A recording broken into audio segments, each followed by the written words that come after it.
Esse é o relatório de situação de saúde da Semana Epidemiológica 18, que compreende de 3 de maio de 2026 a 9 de maio de 2026.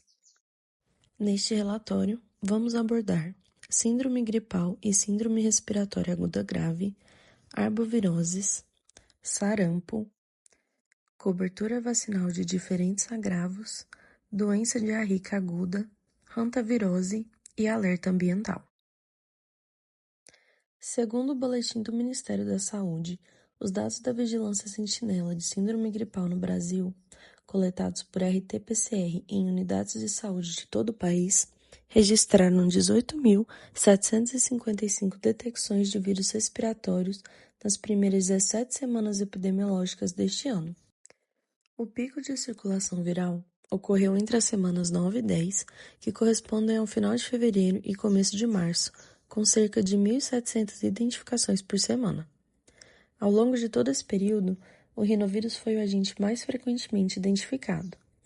Desde a semana epidemiológica 9, a detecção de influenza A aumentou, especialmente os subtipos H1N1 e H3N2. Mais recentemente, nas últimas semanas analisadas, o vírus sincicial respiratório está aumentando. Olhando especificamente para a síndrome gripal causada por Covid-19 no Brasil, do final do ano passado até o início de maio deste ano, vemos que os casos estão diminuindo. Os dados contam com um ajuste estatístico chamado nowcasting, que corrige o atraso natural entre o adoecimento da pessoa e o registro oficial do caso. Então, a curva reflete melhor a realidade do que os números brutos sozinhos mostrariam. Com esse ajuste, a tendência nas últimas semanas é claramente de queda. O pico aconteceu entre as semanas 7 e 9 de 2026, o que corresponde ao mês de fevereiro e início de março, com cerca de 7.500 casos semanais, e desde então diminuíram de forma consistente. No entanto, ao se tratar da síndrome gripal aguda grave, o número de casos está aumentando no país. Quando olhamos por faixa etária, um grupo que mais chama atenção são as crianças menores de 2 anos, que concentram a maior incidência e seguem com curva ascendente, principalmente por causa do vírus sincicial respiratório. Já nas crianças de 2 a 14 anos, o principal vírus levando a SRAG é o rinovírus. Nas demais faixas etárias, vemos o predomínio da influenza A. Quando analisamos cada agente etiológico por faixa etária, confirmamos o vírus sincicial como o principal responsável pelo aumento de casos de síndrome respiratória aguda grave em menores de 2 anos, com uma incidência de cerca de 8 casos por 100.000 habitantes. Já na faixa de 2 a 4 anos, a incidência cai para 1 caso a cada 100.000 habitantes, chegando a valores próximos de zero nas demais idades. O rinovírus também impacta de forma importante os menores de 2 anos, com cerca de 5 casos por 100.000 habitantes, mas sua distribuição se estende um pouco mais pelas faixas seguintes.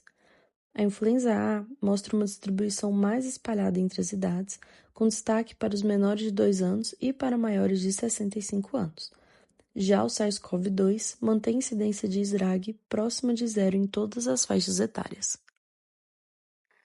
Assim, os indicadores de nível de atividade e tendência de longo prazo sintetizam um cenário de alerta no país inteiro para a síndrome respiratória aguda grave. Praticamente todas as unidades federativas estão classificadas como alerta, risco ou alto risco, com exceção de São Paulo e Paraná, que, no entanto, também apresentam sinal de crescimento. 16 estados registram probabilidade de crescimento de SRAG superior a 95% nas últimas 6 semanas. Apenas alguns estados no Nordeste e Norte começam a exibir probabilidade de queda consistente com a desaceleração da influenza A nessas regiões. Esse cenário reforça a necessidade de monitoramento contínuo da ocupação de leitos e intensificação das estratégias de vacinação. Quanto à síndrome gripal no Distrito Federal, ao longo das semanas epidemiológicas monitoradas entre 2025 e 2026, o rinovírus se manteve como agente etiológico predominante entre os vírus respiratórios identificados pela Vigilância Sentinela do Distrito Federal, com presença marcante e constante em praticamente todo o período. A influenza A não subtipada também teve participação relevante especialmente nos períodos intermediários, alternando protagonismo com o SARS-CoV-2, que apresentou ondas de maior circulação em determinadas semanas. O vírus sincicial respiratório teve participação mais expressiva em algumas semanas específicas, enquanto adenovírus e metapneumovírus contribuíram de forma menos intensa, porém contínua. A influenza B e os subtipos H3N2 e H1N1 da influenza A circularam em menor proporção, com variações pontuais ao longo do período. O perfil geral indica uma co-circulação persistente de múltiplos vírus respiratórios, sem dominância exclusiva de um único agente, além do rinovírus. Recomenda-se intensificar a cobertura vacinal contra a influenza, especialmente entre grupos vulneráveis como idosos, crianças, gestantes e profissionais da saúde, uma vez que a temporada gripal de 2026 demonstra aceleração precoce e sustentada. Nas 3 semanas epidemiológicas mais recentes do monitoramento, observou-se uma tendência de queda no número de amostras coletadas e, de forma ainda mais acentuada, no percentual de amostras efetivamente processadas. Na semana epidemiológica 16, todas as 94 amostras coletadas foram processadas, representando 100% de aproveitamento. Já na semana 17, das 74 amostras coletadas, apenas 50 foram processadas, correspondendo a 67% do total. Na semana 18, o cenário foi ainda mais restrito. Das 19 amostras coletadas, somente 2 foram processadas até o momento, equivalente a 10%. Essa progressão indica uma defasagem crescente entre a coleta e o processamento laboratorial nas semanas mais recentes, o que pode comprometer a tempestividade das informações epidemiológicas disponíveis para a tomada de decisão. A vigilância laboratorial deve ser fortalecida para reduzir a defasagem no processamento de amostras verificadas nas semanas mais recentes, garantindo informações mais tempestivas para orientar as respostas em saúde pública. A taxa de positividade viral para síndromes respiratórias no Distrito Federal se manteve em patamares elevados ao longo de todo o período analisado, raramente caindo abaixo de 40%. Nos primeiros meses de vigilância, entre as semanas 17 e 23 de 2025, as taxas foram especialmente altas, atingindo valores próximos a 80%, indicando intensa circulação viral naquele intervalo. Ao longo das semanas seguintes, houve oscilações, com momentos de queda mais pronunciado, chegando a valores em torno de 35% a 40% em algumas semanas isoladas. No início de 2026, a positividade voltou a subir gradualmente, estabilizando-se em torno de 60% a 70% nas semanas mais recentes. Esse comportamento sugere que a circulação de vírus respiratórios nunca chegou a reduzir de forma sustentada, mantendo a população sob exposição contínua ao longo de todo o período. Nos atendimentos realizados na Atenção Primária à Saúde do Distrito Federal em 2026, os casos de síndrome gripal apresentam crescimento progressivo, tanto em números absolutos quanto em proporção em relação ao total de atendimentos gerais. Nas primeiras semanas do ano, o volume total de atendimentos por síndrome gripal era inferior a 2.600 casos semanais, representando em torno de 4% do total de consultas. A partir da semana 8, houve uma aceleração importante, com os atendimentos superando 3.500 casos semanais e a proporção subindo para patamares entre 5% e 6%. O pico ocorreu na semana 16, com 5.671 atendimentos, equivalente a cerca de 8% do total de consultas na APS. A semana 17 manteve volume elevado, com leve recuo, e a semana 18 registrou 4.500 atendimentos, com percentual ainda expressivo. Esse cenário evidencia uma pressão crescente e sustentada sobre a atenção primária por conta das síndromes gripais ao longo do outono de 2026. Os serviços de atenção primária devem estar preparados para absorver uma demanda ainda elevada nas próximas semanas, considerando o padrão ascendente observado ao longo do outono.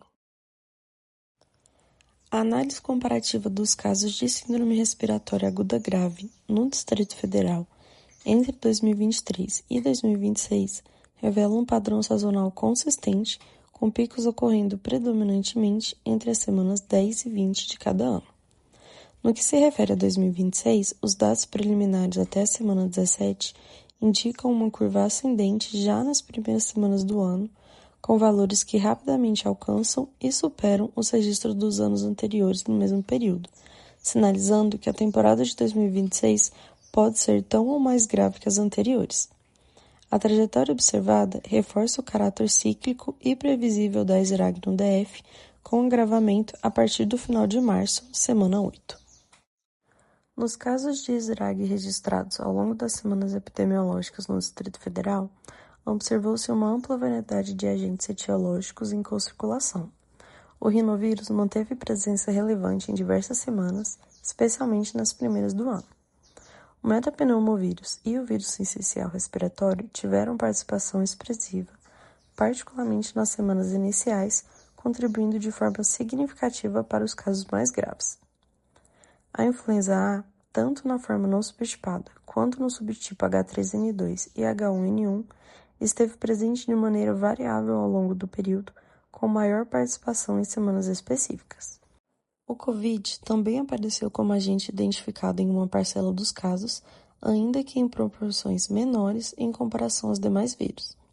Para a influenza 1 e 3, adenovírus, bocavírus e enterovírus complementam o perfil etiológico. Foram registrados um total de 3.761 casos, sendo que em 494 foram detectados mais de um vírus, demonstrando mais de um agente, o que representa um desafio adicional para o diagnóstico e o manejo clínico dos pacientes. Sobre a situação vacinal da influenza em grupos prioritários, idosos, gestantes e crianças no Distrito Federal, a taxa de cobertura ainda está muito abaixo do esperado, cerca de 34%, muito distante dos 90% idealizado. Houve um aumento de 5% quando comparado à semana epidemiológica anterior, porém o cenário permanece preocupante, principalmente para crianças, tendo em vista que o leito pediátrico superou 90% de ocupação nas unidades do DF, 7 leitos vagos de 109. A distribuição geográfica dos casos de síndrome respiratória aguda grave na região integrada de desenvolvimento do Distrito Federal e entorno revelou heterogeneidade importante entre os municípios. Na semana epidemiológica 18, Corumbá de Goiás registrou a maior incidência de todo o estado, com 205 casos por 100 mil habitantes, destacando-se de forma marcante em relação aos demais municípios da região. Em seguida, Abadiânia registrou incidência de 90 casos por 100 mil habitantes, Lusiânia de 78, Águas Lindas de Goiás 76, Cidade Ocidental também 76, Novo Gama e Valparaíso 69, enquanto Arinos e Unaí, em Minas Gerais, apresentaram incidência de 64 casos a cada 100 mil habitantes. Temos uma concentração de maior intensidade nos municípios ao sul e sudoeste da rede, com gradiente de risco mais elevado nessas localidades, enquanto outras regiões apresentam incidência mais baixa. Esse padrão espacial indica que a pressão epidêmica não está uniformemente distribuída e que alguns municípios do entorno demandam atenção prioritária neste momento. Os hospitais de referência do DF e dos municípios do entorno devem se preparar para um aumento sustentado de internações nas próximas semanas, com planejamento de leitos, insumos e recursos humanos. Municípios com incidências mais elevadas, como Corumbá de Goiás e Abadiânia, devem receber suporte adicional em vigilância e assistência. Entrando agora no cenário das arboviroses, entre a semana 15 e 18 de 2026, observamos uma flutuação nos indicadores. O Brasil registra um total de 72.508 casos prováveis de dengue neste período. O estado do Tocantins permanece com a maior pressão epidemiológica proporcional, com um coeficiente de incidência de 246 casos por 100 mil habitantes, seguidos por Goiás, com 173. Espírito Santo e Mato Grosso do Sul também figuram no monitoramento de alta incidência, evidenciando a manutenção da circulação viral nessas regiões. Aprofundando a análise para os quadros que exigem atenção hospitalar imediata, observamos o comportamento da dengue entre as semanas 15 e 18 de 2026. O estado de Goiás mantém o maior volume absoluto, registrando 148 casos graves ou com sinais de alarme, além de liderar o coeficiente de incidência com 2 casos graves a cada 100 mil habitantes. Também merece destaque o Espírito Santo, que apresenta uma taxa de incidência de 1,7 casos graves a cada 100 mil habitantes, indicando uma pressão proporcionalmente alta sobre o sistema de saúde local em comparação com estados populosos como São Paulo e Minas Gerais. Quanto à análise dos indicadores de mortalidade da dengue entre as semanas 15 a 18 de 2026, observamos que Bahia, Minas Gerais e Mato Grosso registraram cada um 3 óbitos confirmados no período. Contudo, o dado que exige maior atenção clínica é a letalidade em casos graves. O Rio de Janeiro lidera esse índice com 5,9%, seguido pela Bahia com 5%. Esses números acendem um alerta sobre a capacidade de respostas das redes hospitalares e a importância do manejo precoce para evitar que casos graves evoluam para óbito. Voltando o nosso olhar especificamente para o Distrito Federal, os dados consolidados até a semana epidemiológica 18 de 2026 mantêm-se estáveis em relação ao último boletim. Registramos um acumulado de 4.660 notificações e 2.710 casos prováveis, com uma incidência média de 81 para cada 100 mil habitantes. A disparidade regional continua sendo o ponto de atenção. Enquanto a região leste apresenta uma incidência crítica de 153 casos a cada 100 mil habitantes, a região central permanece com um índice mais baixo da capital, com apenas 11 casos a cada 100 mil habitantes. Quanto à chikungunya no território brasileiro, até a semana epidemiológica 18 de 2026, o país contabilizou um total de 39.816 casos prováveis da doença. O destaque crítico vai para o estado do Mato Grosso do Sul, que apresenta o maior coeficiente de incidência entre as UFs monitoradas, atingindo 371 casos a cada 100 mil habitantes, o que corresponde a 10.866 casos prováveis.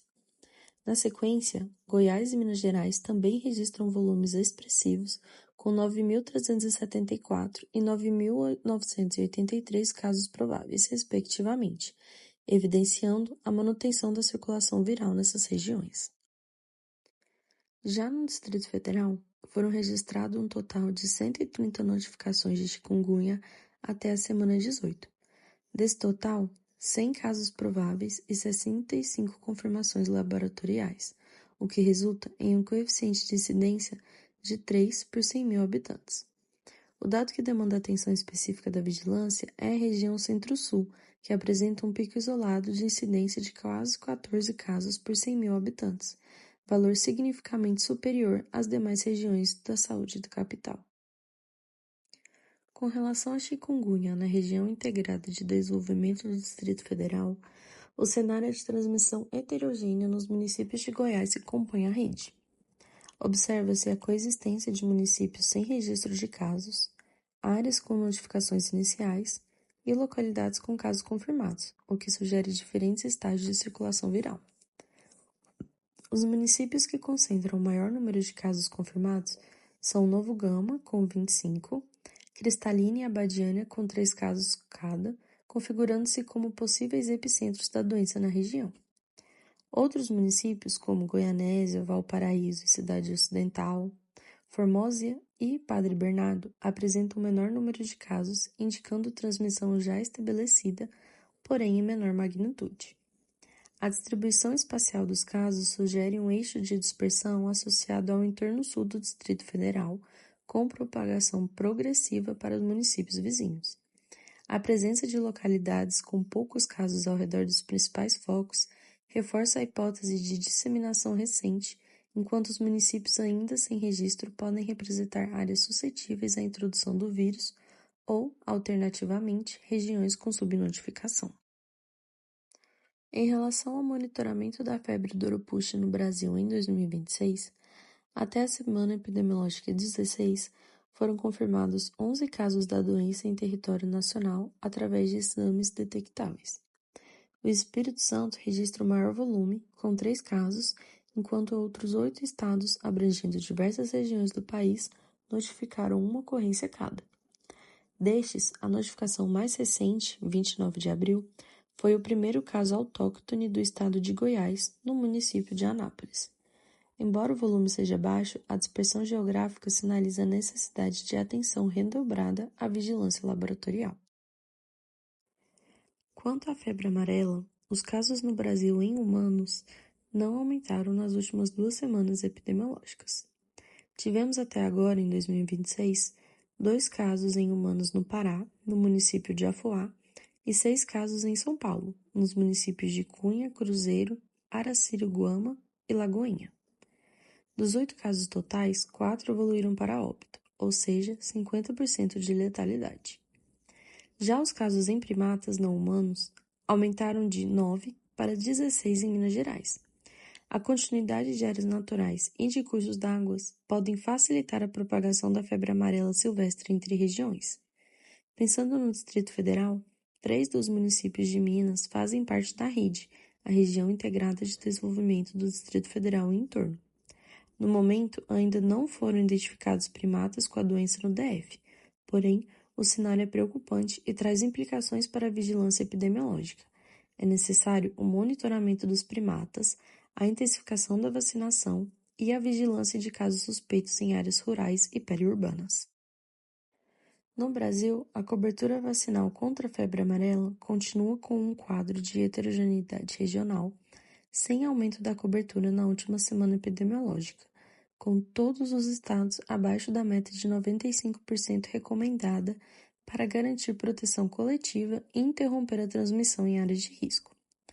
O Norte e o Sudeste são as regiões com a menor cobertura, atualmente 74% e 80%, respectivamente. Esse déficit de imunização aumenta a probabilidade de ocorrência de casos humanos, como visto nos casos registrados de pessoas não vacinadas. Agora, considerando doenças com potencial de impacto para o Brasil, especialmente aquelas associadas ao fluxo internacional de pessoas, destaca-se a situação epidemiológica do sarampo nos Estados Unidos.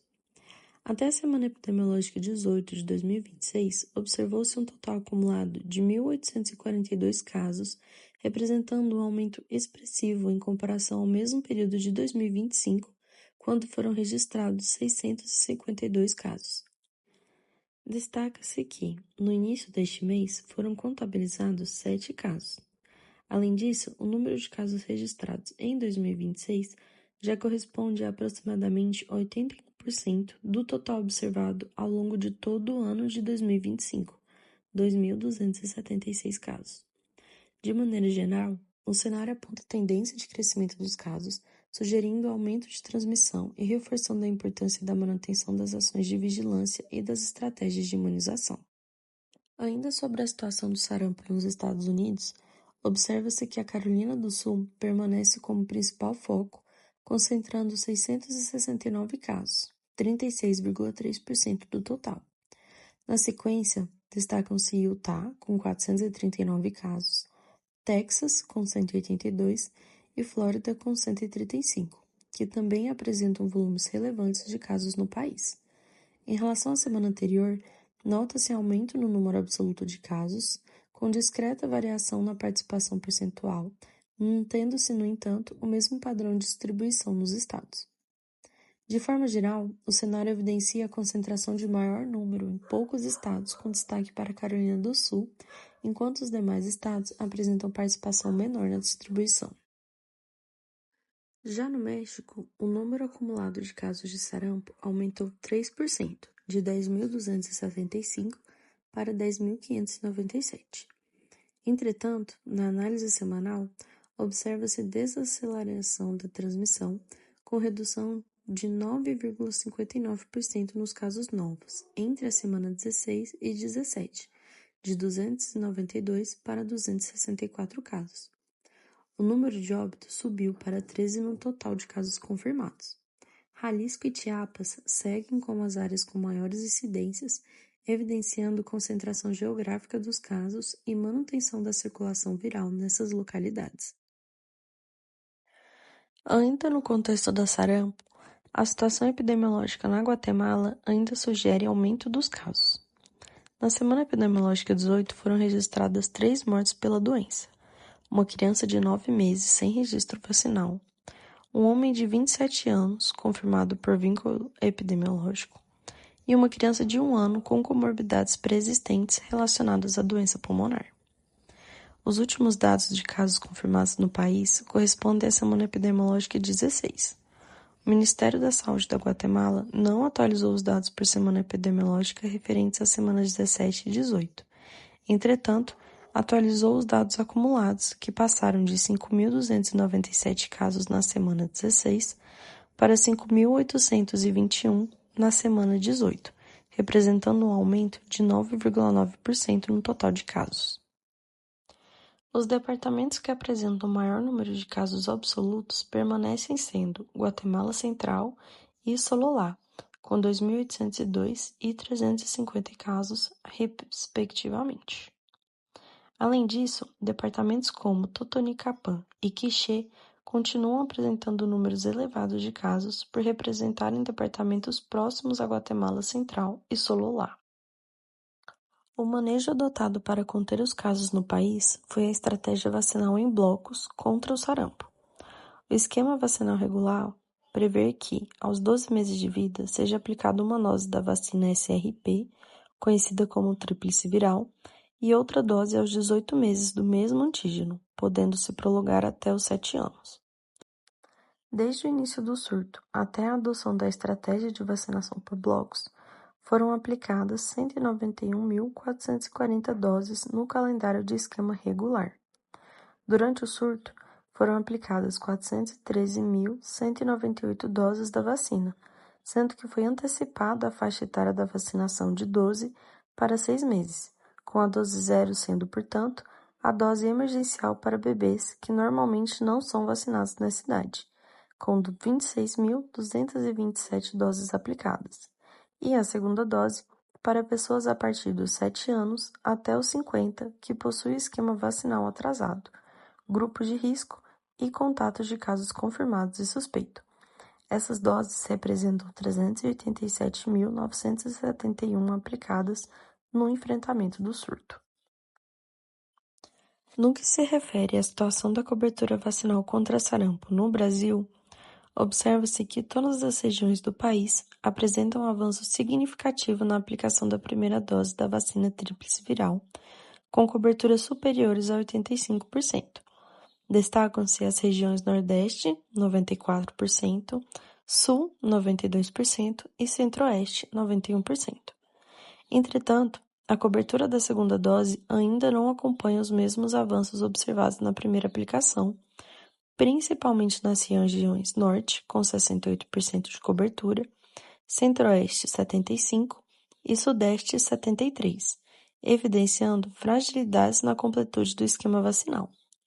Mesmo as regiões com melhores indicadores para a segunda dose, como o Nordeste com 82% e Sul com 80%, elas permanecem abaixo da meta ideal de 95% recomendada para a prevenção da circulação viral. O Ministério da Saúde destaca que o esquema vacinal completo, composto por 2 doses, pode alcançar cerca de 97% de eficácia na proteção contra o sarampo. No âmbito do monitoramento de agravos de interesse nacional, destaca-se também a situação das doenças diarreicas agudas no Brasil. No período analisado, da semana epidemiológica 1 a 17 de 2026, o país registrou um total de 3.019.070 casos notificados.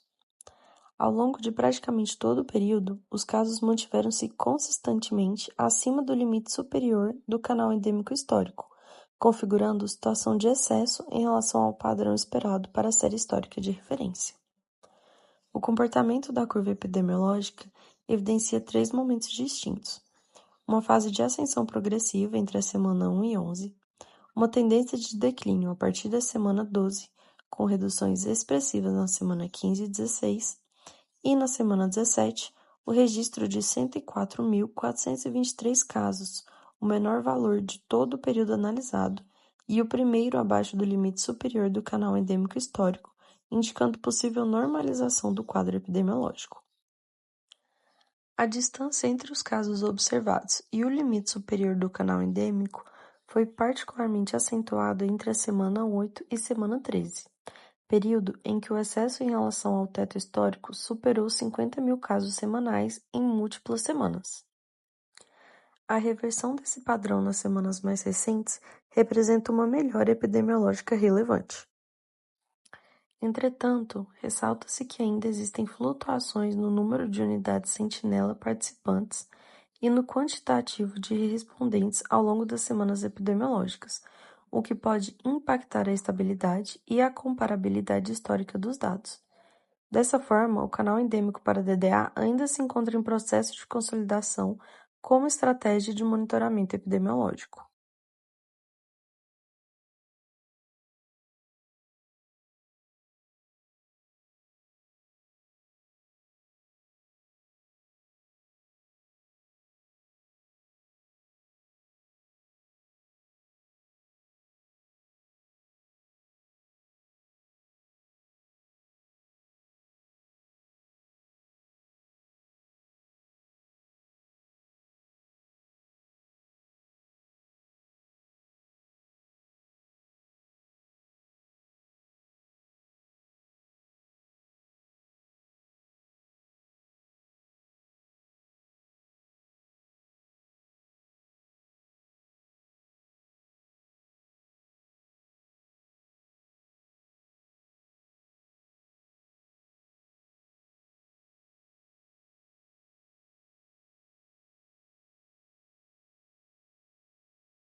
No cenário global, a Organização Mundial da Saúde foi acionada por um surto de hantavírus relacionado ao navio de cruzeiro que partiu de Ushuaia em 1º de abril de 2026, com cerca de 150 passageiros e tripulantes de 23 nacionalidades. Segundo a OMS, o vírus provavelmente foi introduzido a bordo por um cidadão holandês que se infectou durante uma viagem de 4 meses pela Argentina, Chile e Uruguai, regiões endêmicas para o hantavírus Andes. O passageiro, caso 1, faleceu a bordo em 11 de abril, enquanto sua esposa, caso 2, desembarcou em Santa Helena em 24 de abril e morreu em Joanesburgo em 26 de abril. Outros 2 passageiros foram retirados com sintomas graves ao longo do mês. Diante da possibilidade de transmissão interpessoal em contatos próximos e prolongados, autoridades sanitárias iniciaram rastreamento e monitoramento internacional da rede de contatos dos passageiros e tripulantes potencialmente expostos. Paralelamente, medidas de biossegurança, como isolamento de casos suspeitos, monitoramento clínico dos contatos, uso de EPIs e adoção de protocolos internacionais de vigilância em saúde foram implementados para reduzir o risco de disseminação do vírus, especialmente em ambientes confinados como os navios de cruzeiro. Em 2 de maio, o Reino Unido notificou oficialmente a OMS sobre o surto, com confirmação laboratorial por PCR. O navio permaneceu ancorado em Cabo Verde, enquanto as autoridades coordenavam a resposta internacional. Em 6 de maio, com a aprovação da Espanha e da OMS, o cruzeiro partiu rumo a Tenerife para a evacuação dos passageiros para seus países de origem. Até 8 de maio, a Organização Mundial da Saúde registrou 8 casos suspeitos, 6 confirmados e 3 mortes, taxa de letalidade de 38%, com pacientes hospitalizados na África do Sul, Holanda, Alemanha, Suíça, Santa Helena e Espanha. A OMS reforçou que não há risco de pandemia. O vírus Andes é o único hantavírus com transmissão humano-humano conhecida, mas essa transmissão exige contato íntimo e prolongado. A Secretaria de Estado de Saúde do Paraná confirmou 2 casos de hantavírus no estado, um em Pérola do Oeste e outro em Ponta Grossa, com outro 11 ainda em investigação e 21 já descartados. O alerta reforça que o hantavírus não é uma novidade associada aos casos no Cruzeiro. A doença já circula no Brasil, especialmente em regiões rurais do Sul e Centro-Oeste, onde roedores silvestres infectados são endêmicos. O secretário de Saúde do Estado afirmou que os casos estão sob controle e que os profissionais da saúde estão capacitados para identificar e tratar rapidamente qualquer suspeita. A diferença fundamental com relação ao surto do navio é a forma de transmissão. Os casos paranaenses seguem o padrão clássico, contato com urina, fezes ou saliva de roedores silvestres, enquanto o caso no Cruzeiro levanta a suspeita de transmissão humano-humano pelo vírus Andes, cepa presente na Argentina e única com esse potencial conhecido. Ou seja, os 2 eventos são independentes, mas ocorrem simultaneamente, o que justifica a atenção redobrada das autoridades brasileiras. Em 7 de maio de 2026, a Anvisa determinou o recolhimento de lava-louças, sabão líquido para roupas e desinfetantes da marca IP de todos os lotes com numeração final 1, fabricados pela Química Amparo na unidade de Amparo São Paulo, com suspensão simultânea de fabricação, comercialização, distribuição e uso. A decisão foi tomada após avaliação técnica do risco sanitário conduzida em articulação com o CVS São Paulo e a Visa Amparo. Durante a inspeção, foram constatados descumprimentos relevantes em etapas críticas do processo produtivo, incluindo falhas nos sistemas de garantia da qualidade, produção e controle de qualidade. A amplitude da medida, abrangendo categorias distintas de produto e não apenas lotes com resultado analítico positivo confirmado, indica não conformidades sistêmicas nas boas práticas de fabricação e não falhas pontuais de lote. A IP apresentou um recurso administrativo, cujo protocolo suspende automaticamente os efeitos da medida com base no artigo 17 da RDC 266 de 2019, permitindo que os produtos retomem a fabricação e comercialização até novo posicionamento da agência. A Anvisa, no entanto, mantém o alerta de risco sanitário, orientando os consumidores a não utilizarem os 23 itens com lotes de final 1. Esse caso não foi isolado. Em 2024, a Agência Nacional de Vigilância Sanitária suspendeu diversos lotes de detergente lava-louças da marca IP após a identificação de desvio de qualidade com potencial risco de contaminação microbiológica. Segundo a fabricante Química Amparo, o problema foi detectado durante o monitoramento interno da produção e manifestava-se principalmente por odor atípico e turbidez nos produtos. A medida foi formalizada pela Resolução de número 1726 de 2024, que determinou a interdição cautelar, suspensão da comercialização e recolhimento dos lotes afetados. Embora não tenha sido divulgada a confirmação laboratorial de um micro-organismo específico, a Anvisa adotou medida preventiva baseada no potencial risco sanitário associado ao desvio identificado. Em 27 de novembro de 2025, a Anvisa determinou o recolhimento de lotes específicos de lava-louças líquidos da marca IP em razão de contaminação microbiológica por Pseudomonas aeruginosa, identificada em análises conduzidas pela própria fabricante. A medida incluiu a suspensão da comercialização, distribuição e uso dos lotes afetados. Embora o risco para a população geral tenha sido considerado baixo nas condições atuais de uso do produto, autoridades sanitárias orientaram a interrupção imediata do uso dos lotes envolvidos, especialmente devido ao potencial risco para pessoas imunocomprometidas. Diferentemente do cenário observado em 2026, o evento de 2025 permaneceu restrito aos lotes com resultado analítico confirmado, sem determinação de suspensão ampla da fabricação, refletindo uma avaliação de risco mais delimitada e circunscrita à evidência laboratorial disponível.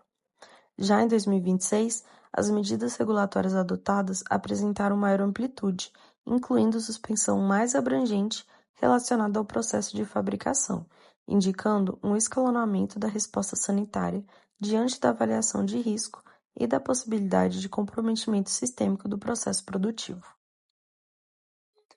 Finalizando o nosso relatório de situação com alerta ambiental, o monitoramento do CEMADEM, referente a abril de 2026, observou, de forma geral, uma redução das áreas de seca severa ou extrema no Brasil, com diminuição do número de municípios classificados nessas categorias de 251 para 85.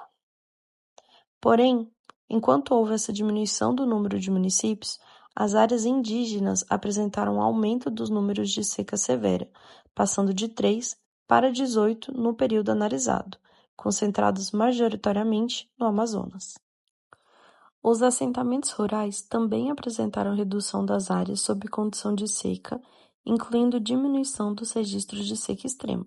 As áreas agroprodutivas mantiveram focos de intensificação da seca, com destaques para o estado do Amazonas, onde foi observado o aumento do número de municípios com mais de 40% das áreas produtivas afetadas. Também foram registrados pontos de seca extrema e excepcional em diferentes regiões do país, evidenciando impactos localizados sobre a produção agropecuária. O cenário demonstra que, apesar da tendência geral de desintensificação da seca, em parte do território nacional, persistem áreas críticas com potencial impacto sobre a produção agrícola, disponibilidade hídrica e segurança alimentar. Entre os principais impactos associados à seca, destacam-se o risco de déficit hídrico e comprometimento do abastecimento de água, aumento de vulnerabilidade à insegurança alimentar em populações dependentes da agricultura familiar, possibilidade de piora da qualidade da água para consumo humano e maior risco de doenças relacionadas à escassez e armazenamento inadequado de água. Ressalta-se ainda impactos socioeconômicos sobre populações vulneráveis, especialmente comunidades rurais, ribeirinhas e produtores dependentes das condições climáticas. Esses são os autores e revisores do relatório de situação de saúde. Obrigada.